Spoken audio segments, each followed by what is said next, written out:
देश भर में 21 राज्यों की 102 लोकसभा सीटों पर नामांकन शुरू। इसमें तमिलनाडु की 39, राजस्थान की 12 और मध्य प्रदेश की 6 सीटें शामिल। 27 मार्च तक होंगे नामांकन।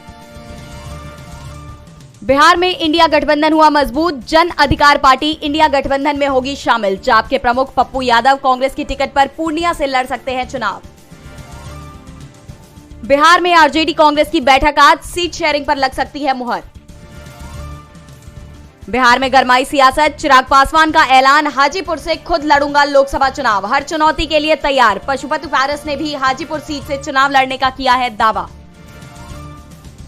लोकसभा चुनाव के लिए डीएमके ने जारी की 21 प्रत्याशियों की लिस्ट। पार्टी ने कनिमोझी करुणानिधि, टीआर बालू, दयानिधि मारन और ए राजा को बनाया उम्मीदवार।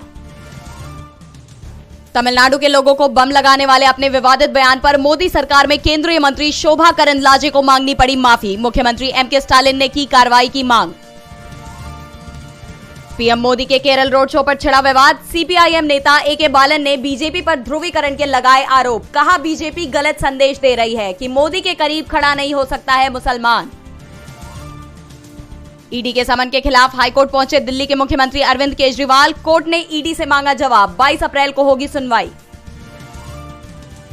टैक्स असेसमेंट केस में कांग्रेस की याचिका पर सुनवाई आज। कांग्रेस ने आयकर विभाग द्वारा पार्टी के खिलाफ 3 साल की मूल्यांकन कार्यवाही शुरू करने के आदेश के खिलाफ दिल्ली हाईकोर्ट में दाखिल की याचिका। कर्नाटक के पूर्व डिप्टी सीएम ईश्वरप्पा की भाजपा से बगावत। येदियुरप्पा के बेटे के खिलाफ लड़ेंगे चुनाव। ईश्वरप्पा ने येदियुरप्पा पर लगाए परिवारवाद के आरोप। अपने बेटे को टिकट न मिलने से हैं नाराज।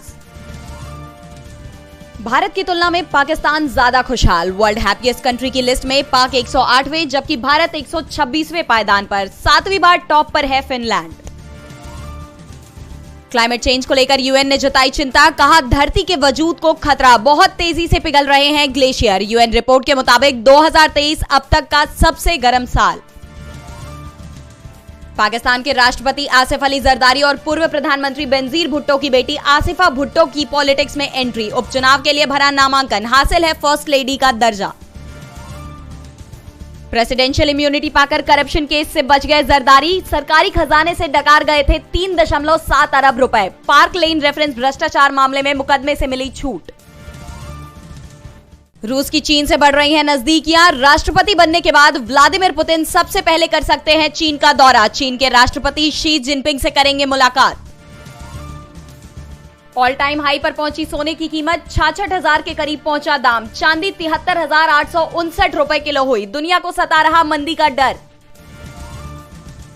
विवादों के बीच प्योर वेज सर्विस पर जोमेटो का यू टर्न। अब सभी डिलीवरी पार्टनर्स पहनेंगे रेड ड्रेस। पहले शाकाहारी खाना डिलीवर करने वाले पार्टनर्स को दिया था ग्रीन ड्रेस। नए नियम के साथ रोमांचक होगा आईपीएल। अंपायर और गेंदबाजों को मिलेगी राहत। गेंदबाजों के लिए बाउंसर और अंपायर के लिए स्मार्ट रिव्यू सिस्टम नियम होगा लागू। स्वतंत्र वीर सावरकर में पत्नी यमुना बाई की भूमिका में नजर आने वाली टीवी एक्ट्रेस अंकिता लोखंडे का फिल्मों के चुनाव पर बयान। कहा, मैं चूहे बिल्ली की दौड़ का हिस्सा नहीं बनना चाहती। ऑडियंस डिमांड पर मिर्जापुर 3 का फर्स्ट लुक जारी। जल्द ही ओटीटी प्लेटफॉर्म पर मचाएगी धमाल।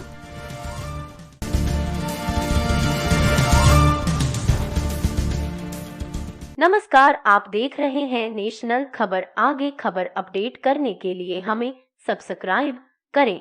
खबर आपकी नजर हमारी।